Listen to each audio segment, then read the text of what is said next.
और सीधे एक बार फिर रुख करते हैं संसद भवन का, जहां पर इस वक्त राजनाथ सिंह बोल रहे हैं वंदे मातरम के 150 साल पूरे होने पर कम्युनल हो सकता था। अब समय आ गया है कि वंदे मातरम और उसके इतिहास का अनबायास्ड इवैल्यूएशन किया जाए। अध्यक्ष महोदय, आ गया है समय। अध्यक्ष महोदय, वंदे मातरम के 2 पद तो सभी ने सुने हैं, लेकिन बाकी के बारे में लोगों को ज्यादा पता नहीं है। ओरिजिनल वर्जन में से अधिकांश अर्थों को भुला दिया गया है। उन पदों में भारत की विशेषताओं को दर्शाया गया है। अब उन पदों के महत्व और अर्थ को पूरी तरह से समझने का अवसर आ गया है अध्यक्ष महोदय, और यही अवसर है। पहला पद जिसे हटाया गया, उसमें बंकिम बाबू भारत माता के संदर्भ में कहते हैं, तुम ही विद्या हो, तुम ही धर्म हो, तुम ही हृदय हो, तुम ही मर्म हो, तुम ही मेरे शरीर की प्राण शक्ति हो।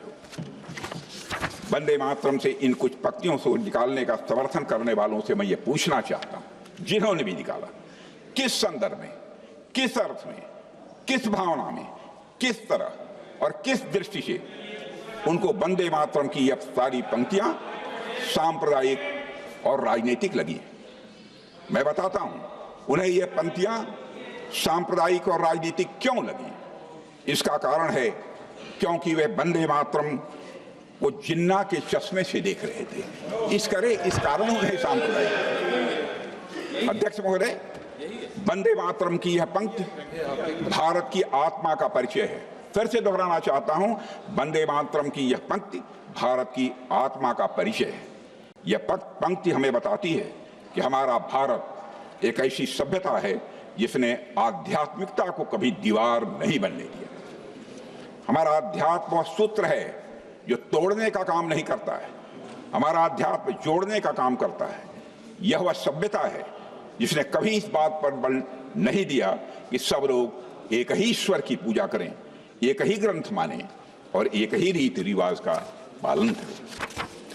बंगाली संस्कृति में रचे बसे बंकिम चंद्र चटर्जी इस बात को अच्छी तरह समझते थे। एक और पद में उन्होंने लिखा, बाहुते तुमी मां शक्ति, बाहुते तुमी मां शक्ति, हृदय तुमी मां भक्ति, यानी हे मां, तन की शक्ति भी तुम ही हो और मन की भक्ति भी तुम ही हो।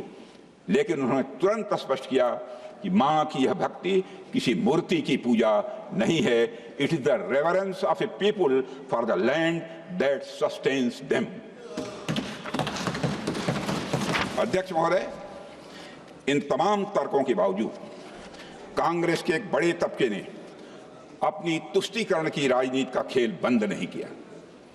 अध्यक्ष महोदय, धर्म को रिलीजन समझना और मातृ पूजा को मूर्ति पूजा के रूप में देखना अंग्रेजों की और मुस्लिम लीग की पॉलिसी हो सकती थी, क्योंकि इसमें उनका राजनीतिक स्वार्थ छिपा हुआ था। यह काम जानबूझकर उन्होंने किया। वंदे मातरम को खंडित किया गया, उसे तुष्टीकरण का शिकार बनाया गया।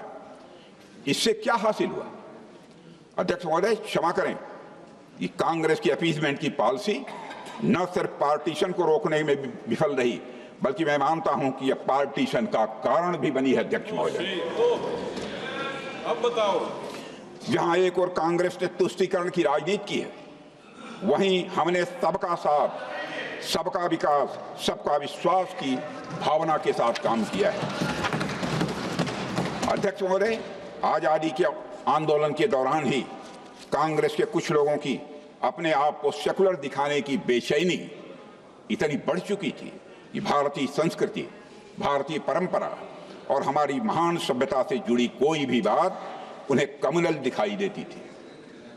भारतीय संस्कृति के प्रति उनकी इस पैथोलॉजिकल नफरत के कारण ही वंदे मातरम भी इसका शिकार बन गया। अध्यक्ष महोदय, मैं आज एक घटना का उल्लेख आपके समक्ष करना चाहता हूं, जिससे यह बात और पूरी तरह से स्पष्ट हो जाती है।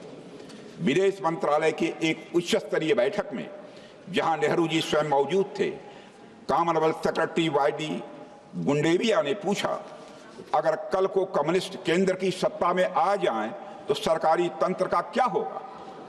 नेहरू जी ने झुठलाकर जवाब दिया, कम्युनिस्ट कम्युनिस्ट। भारत के लिए खतरा कम्युनिज्म नहीं है, खतरा है तो हिंदू राइट विंग कम्युनलिज्म है। और यह प्रमाण के आधार पर मैं कह सकता हूं यह एक पुस्तक में, ये पुस्तक में लिखा है, कोई प्रमाण मांगेगा, दाम मांगेगा तो उसका प्रमाण भी मैं दे सकता हूं अध्यक्ष महोदय। दुर्भाग्य से नेहरू जी यह देखने के लिए जीवित नहीं रहे कि उसी राइट विंग ने हमेशा संविधान के मूल्यों के अनुरूप काम किया है।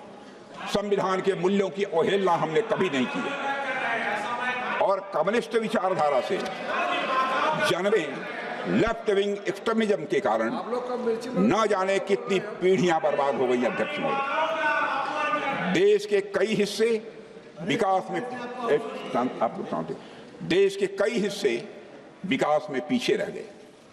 पहले की सरकारें नक्सलवाद या वामपंथी उग्रवाद की इस समस्या का समाधान नहीं ढूंढ पाई। इस समस्या का समाधान अगर किसी ने ढूंढा तो वह है हमारे प्रधानमंत्री श्री नरेंद्र मोदी। उनके नेतृत्व में लेफ्ट विंग एक्सट्रीमिज्म आज पूर्णतः समाप्त की ओर है। अध्यक्ष महोदय, आज वो अपनी सांसें तोड़ रहा है। यह कितनी बड़ी विडंबना थी कि जिस कम्युनिस्ट आइडियोलॉजी ने कई देशों में सत्ता पाने के लिए हिंसा का रास्ता अपनाया, उस विचारधारा को खतरा न मानकर वसुधैव कुटुंबकम की भावना में विश्वास रखने वाली विचारधारा को खतरा माना गया। यह बात कोई रैंडम थॉट नहीं थी अध्यक्ष महोदय, यह एक ऐसा पूर्वाग्रह था जिसने तुष्टीकरण की राजनीति को जन्म दिया। इसी तुष्टीकरण की राजनीति के कारण कुछ पड़ोसी देशों से आए अल्पसंख्यक समुदाय के शरणार्थियों को दशकों तक अपने अधिकारों से वंचित रखा गया और इसी तुष्टीकरण की राजनीति के कारण मुस्लिम महिलाओं से समान अधिकार छीने गए और इसी तुष्टीकरण की राजनीति के कारण भारत का विभाजन हुआ और इसी तुष्टीकरण की राजनीति के कारण आज पश्चिम बंगाल से बहुत से परिवारों को पलायन करना पड़ रहा है। अध्यक्ष महोदय,